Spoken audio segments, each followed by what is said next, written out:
Bienvenue dans cette deuxième vidéo sur le chapitre de l'environnement. Dans la première vidéo, on a juste fait une petite introduction qui remet dans le contexte comment les questions environnementales sont arrivées sur la scène internationale. Je t'ai posé plusieurs questions à la fin de cette vidéo, notamment qui sont les acteurs de l'action publique pour l'environnement. Et bien c'est ce qu'on va voir dans cette vidéo. Pour bien commencer cette vidéo, on va s'attaquer aux acteurs. Qui sont-ils? Quelles sont leurs relations? Et où agissent-ils? Dans quel pays? À l'international? Comment ont-ils réussi à faire de la question environnementale un problème public? On va commencer par voir les différents acteurs et comment ils ont réussi à faire émerger les questions environnementales dans le débat public. Donc pour mieux que tu comprennes comment les questions environnementales sont arrivées dans le débat public et ensuite ont été mises à l'agenda politique, j'ai découpé les acteurs en deux. Donc déjà ceux qui font émerger les questions environnementales dans le débat public et les acteurs qui facilitent leur mise à l'agenda politique. Mais avant d'aborder les acteurs en détail, je vais te donner quelques définitions essentielles. Déjà, dans notre introduction, on n'a pas défini l'environnement. Mais qu'est-ce qu'on entend par environnement? Eh bien, ce terme fait référence à l'ensemble des éléments qui constituent le cadre de vie des populations et des espèces naturelles. Ensuite, on a aussi le terme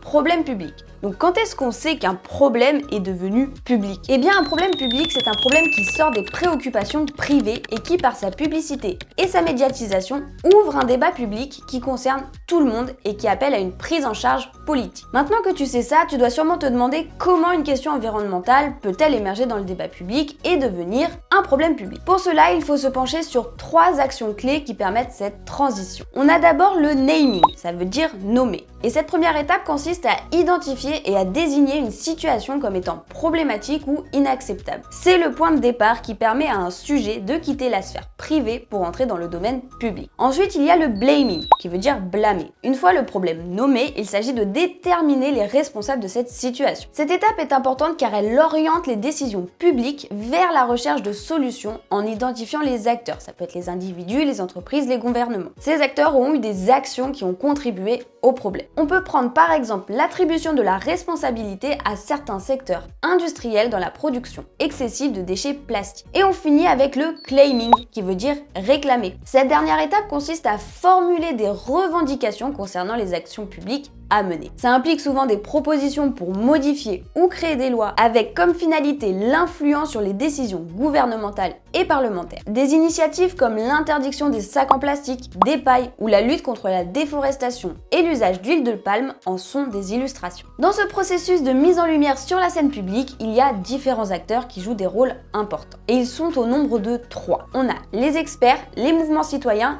et les ONG. On commence par les experts et les organisations scientifiques comme le GIEC qui occupent une place très importante dans la prise en compte de l'environnement en tant que problème public. Leur travail de recherche et de synthèse de connaissances sur les changements climatiques fournit une base scientifique solide qui légitime les questions environnementales. En projetant ces enjeux sur le devant de la scène publique, ils facilitent leur reconnaissance et leur prise en compte par les décideurs et le grand public. Si on prend les rapports du GIEC par exemple, leur médiatisation contribue grandement à la prise de conscience du changement climatique et constitue un appui scientifique à la mobilisation des ONG et des mouvements citoyens. Tiens d'ailleurs, les mouvements citoyens, eux aussi ce sont des acteurs importants. Ils incarnent la voix populaire et la volonté de changement. En organisant des actions concrètes telles que manifestations et campagnes de sensibilisation, ils attirent l'attention sur les enjeux environnementaux. Ces mouvements reflètent l'intérêt et les préoccupations de la société civile en matière d'environnement. Ils permettent ainsi de montrer que la préservation de notre planète est au cœur des préoccupations citoyennes. Et c'est par exemple Greta Thunberg et ses diverses actions militantes pour la préservation de l'environnement ou encore les marches pour le climat. Ensuite, notre troisième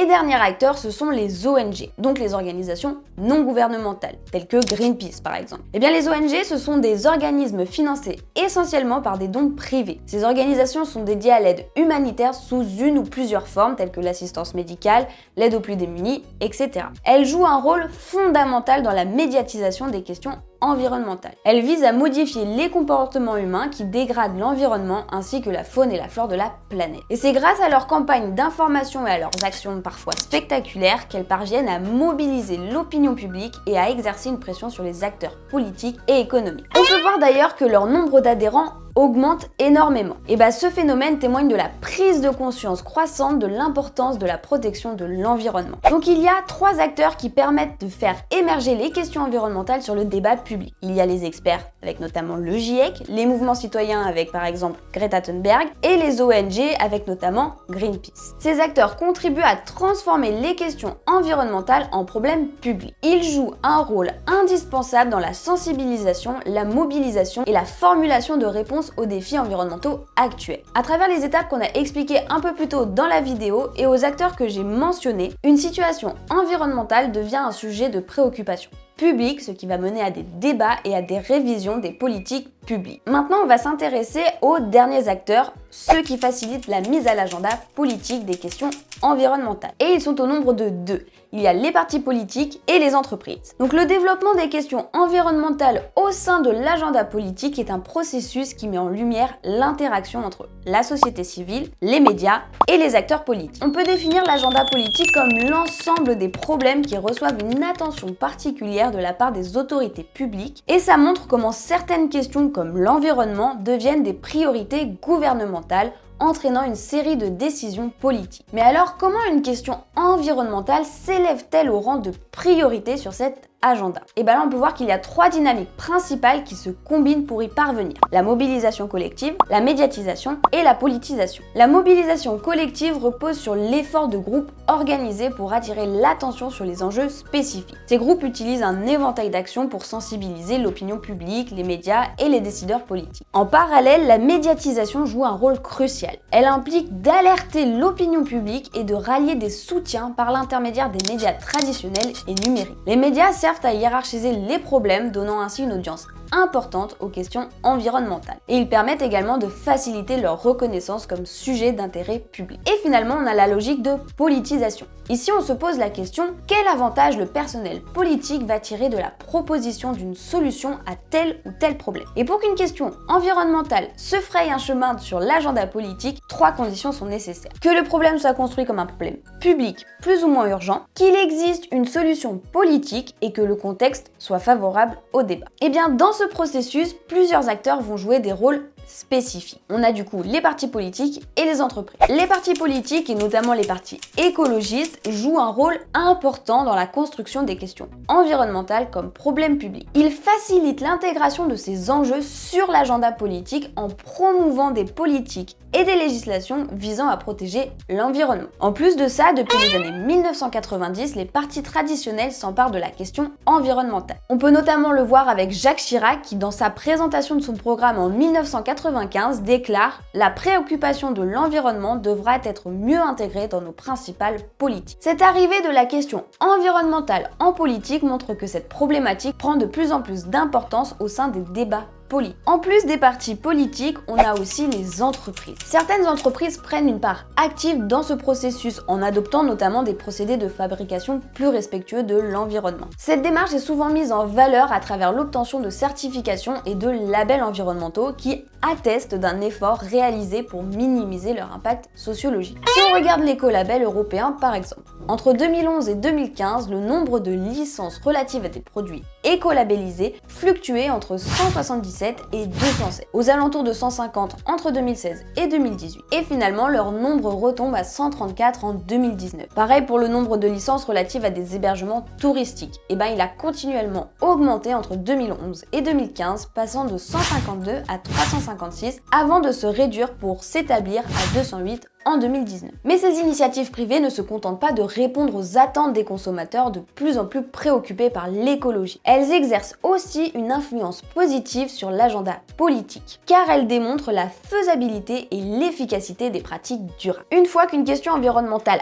atteint l'agenda politique, elle peut déboucher sur l'action publique qui se traduit par la mise en œuvre de politiques publiques. On peut définir ces politiques publiques comme des ensembles de mesures visant à atteindre des objectifs d'intérêt public dans le domaine de l'environnement. En France, par exemple, l'institutionnalisation des questions environnementales a débuté dans les années 1970 avec la création d'un ministère dédié. Des initiatives telles que la taxe carbone, le développement des transports collectifs, l'interdiction de l'exploitation du gaz de schiste ou encore la participation active aux conférences internationales sur le climat, COP, tout ça illustre la diversité et la profondeur des engagements pris dans le cadre cadre de l'action publique pour répondre aux défis environnementaux. Ce processus de l'émergence des questions environnementales dans le débat public, à leur intégration dans l'agenda politique et la mise en œuvre de politiques publiques souligne l'importance de la collaboration entre les différents acteurs qu'on a évoqués. Donc si on rappelle, les acteurs qu'on a évoqués, ce sont les experts, les mouvements citoyens, les ONG, les partis politiques et les entreprises. Et tous ces acteurs doivent entretenir des relations pour pouvoir élever les questions environnementales. Mais on va voir que ces relations ne sont pas si simples. Ces acteurs peuvent collaborer ensemble, mais ils peuvent également être en conflit. Et c'est ce qu'on va voir dans la vidéo suivante. On va analyser les relations entre les différents acteurs que j'ai expliqué dans cette vidéo. Donc si ça t'intéresse, je te laisse passer à la vidéo suivante et moi je te dis à tout de suite.